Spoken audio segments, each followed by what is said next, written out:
की पहचान होती है।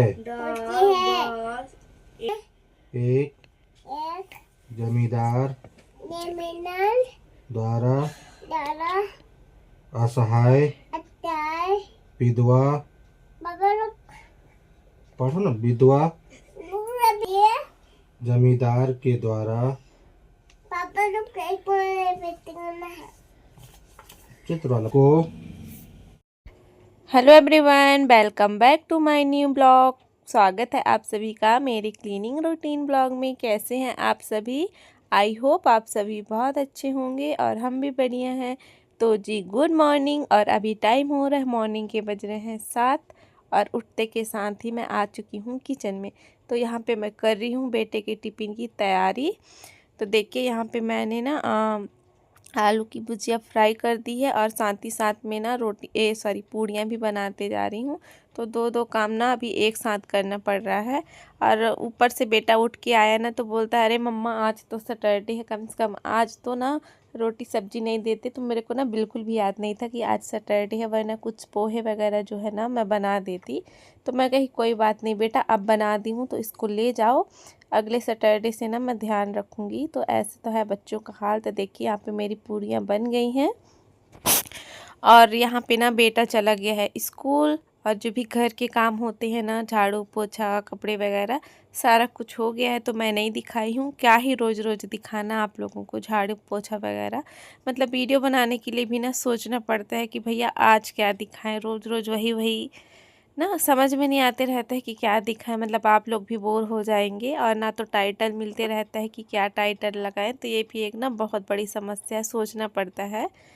तो पाखी को मैंने नहलाया नहीं क्योंकि ना बारिश हो रही है। तो अभी तो 3-4 दिन से कंटिन्यू ना बारिश होते जा रही है, रुकती नहीं है। मतलब थोड़ी देर रुकेगी फिर होते जा रही है। तो अभी ना इस टाइम पे मैं इसको नहीं नहला रही हूँ। हाथ पैर वगैरह है ना उसको धो देती हूँ और मालिश वगैरह कर देती हूँ। तो बस इसका हाथ पैर धो के लाई थी। हस्बैंड जी ना अभी ड्यूटी चले गए हैं, तो मैं कही चलो हाथ पैर धो देते हैं और फिर मालिश कर देते हैं। तो देखिए, तो थोड़ा बहुत मालिश करी हूँ, ज़्यादा तो करवाती नहीं है। तो जितना भी ऐसे तो तेल वेल तो थोड़ा सा लगा ही दी हूँ। और यहाँ पे ना कपड़े पहना के और इसको कंघी कर दूँगी।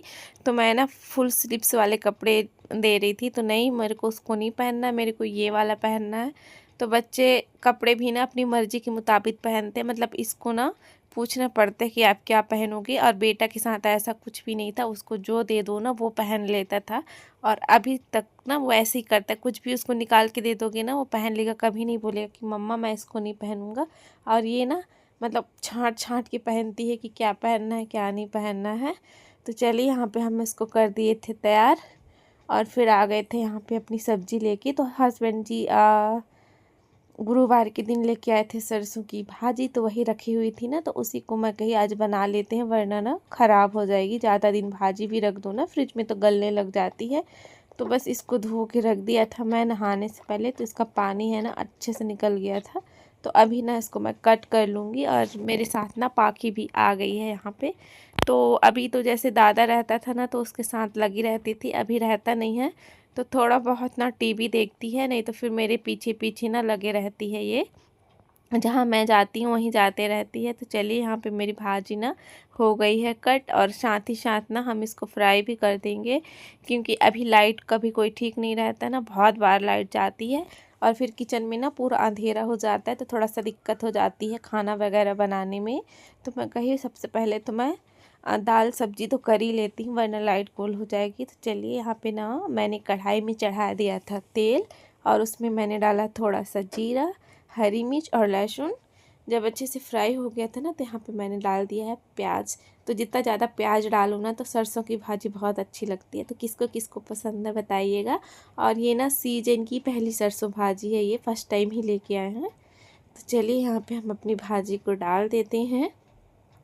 और दाल को भी ना मैंने बैठा दिया था कि हमारी दाल भी पकते जाएगी धीमे धीमे आंच में। तो दाल को तो बैठा ही देती हूँ मैं पहले से ही।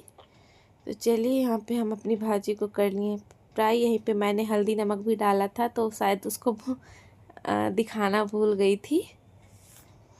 तो भाजी को फ्राई करके आ गई थी मैं अंदर। तो यहाँ पे भी ना मुझे एक काम था, मतलब बेटा का स्टडी टेबल है ना उसको साफ़ करना था। मतलब जो भी पुराने कुछ कुछ कॉपी बुक्स वगैरह भी पड़े हुए हैं ना, तो उनको सबको निकालना था और जगह बनानी थी नई बुक्स के लिए, क्योंकि वैसे तो जगह है नहीं कहीं पे रखने के लिए, तो मतलब इसी में हम रख देते हैं। तो मैं कहीं जो पुरानी है ना फट वट गई है, मतलब जो अब काम की नहीं है, तो उसको ना मैं यहाँ से हटा देती हूँ। तो उसी को ना मैं साफ़ कर रही थी।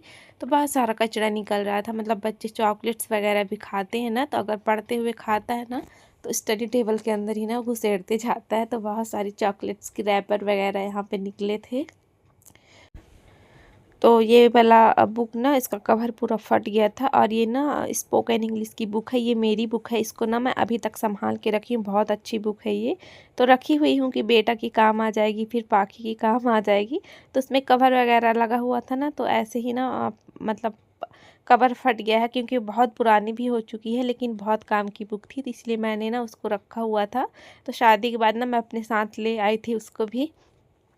तो चलिए, मतलब जो भी फालतू का सामान है उसको मैंने ना निकाल के यहाँ पे रख दिया है, देखिए। और अच्छे से हम कर देंगे इसको साफ़। और अभी बेटा का कॉपी बुक्स वगैरह है उसको भी सेट करना था। तो सबसे पहले तो मैं टेबल को साफ़ कर देती हूँ। और बच्चे पता नहीं कागज़ को फाड़ फाड़ के क्या क्या बनाए रहते हैं, तो पता नहीं क्या बना के रखा था। मैं कहीं अगर इसको भी फेंक देती हूँ तो स्कूल से आएगा तो फिर वापस से वो बनाने लग जाएगा, इसीलिए ना मैंने उसको बगल में रख दिया था। तो चलिए, यहाँ पे ना अभी वो आते हैं ना भैया बुक्स वगैरह लेने, तो उनको मैं दे दूँगी ये जो फालतू की बुक्स है। तो ज़्यादा तो नहीं है, बाकियों को तो मैंने दे दिया था। एक दो बचा दी थी, क्योंकि मतलब उसको हैंड राइटिंग करवाते थे ना, तो उसी से देख के वो करता था, लेकिन अब ज़रूरत नहीं है। और एक दो कॉपी एक्स्ट्रा रहती है ना पुरानी वाली, तो पाखी भी मांगती है, तो उसको देने के काम आ जाती है। तो देखिए, इतने सारे चॉकलेट्स के रैपर ना टेबल में से निकले थे। तो ऐसे तो हैं बच्चे, कुछ खाते हैं ना तो मतलब उसी में घुसेड़ देते हैं इधर उधर। मतलब मैं डांटते रहती हूँ कि कचरा नहीं फैलाना करके, तो वहाँ पे बैठ के खाता है तो उसी में डाल देता है कि मम्मा नहीं डांटेगी, नीचे नहीं फैलेगा। तो ऐसा तो हाल है। तो चलिए, यहाँ पे मैं झाड़ू लगा ली हूँ और कचरा को ना मैं उठा दूँगी। और बाकी अभी ना टीवी देख रही है, उसको मैं टीवी देखने के लिए बिठा दी थी कि आप बैठो करके। तो चलिए, टेबल साफ़ करते करते हम भाजी भी देख लेते हैं। तो देखिए, यहाँ पे हमारी भाजी ना बन के तैयार हो गई है। और बहुत सारी भाजी थी, और पक के देखिए इतनी सी हुई है। और पाखी को देखिए, मैं किचन में गई थी तो मेरे पीछे पीछे ना ये भी आ गई थी। तो पीछे पीछे ना ये भी एकदम घूमते ही रहती है। और मैं टेबल साफ़ कर रही थी ना, तो उसमें से ना मुझे कलर पेंसिल वगैरह है वो मिला था। तो मैं उसको दे दी थी कि लो आप ड्राइंग करना करके। तो बोल रही थी मेरे से नहीं बनता मम्मा। तो मैं उसको बता रही थी कि ऐसे ऐसे करना। तो मैं कहीं थोड़ा देर बिजी रहेगी वो। और बेटा का कॉपी वगैरह जो है ना, उनमें ना नाम नहीं लिखा है। मतलब कवर तो चढ़ा दिए थे हस्बैंड जी, लेकिन ना नाम नहीं लिखे थे। मेरे को बोल रहे थे कि तुम लिख देना करके। तो मैं भी ना भूल गई थी, तो फिर मैं कहीं अभी लिख देती हूँ, क्योंकि ना बेटा मेरे से आज मांग रहा था कि मम्मा मुझे ना कॉपी भी दे दो। मतलब लेट से स्कूल गया है ना, न्यू स्कूल में एडमिशन हुआ है, तो उधर ना एक दो चैप्टर तक लिखवा दिए हैं करके। तो बोल रहा था कि मैं ना दोस्त के कॉपी से देख के लिख लूँगा, तो दे दो। तो मैं कहीं बेटा नाम नहीं लिखा है, तो आप एक काम करना कि अपने दोस्त की कॉपी है ना मांग के ले आना, तो संडे को आराम से बैठ के लिख लेना, और मैं नाम भी अच्छे से लिख दूँगी करके। तो वही मैं सोच रही थी कि चलो अभी ना नाम लिख देते हैं। तो वही तो होता है ना, बच्चे लेट से स्कूल जाते हैं ना, तो बहुत पीछे हो जाते हैं।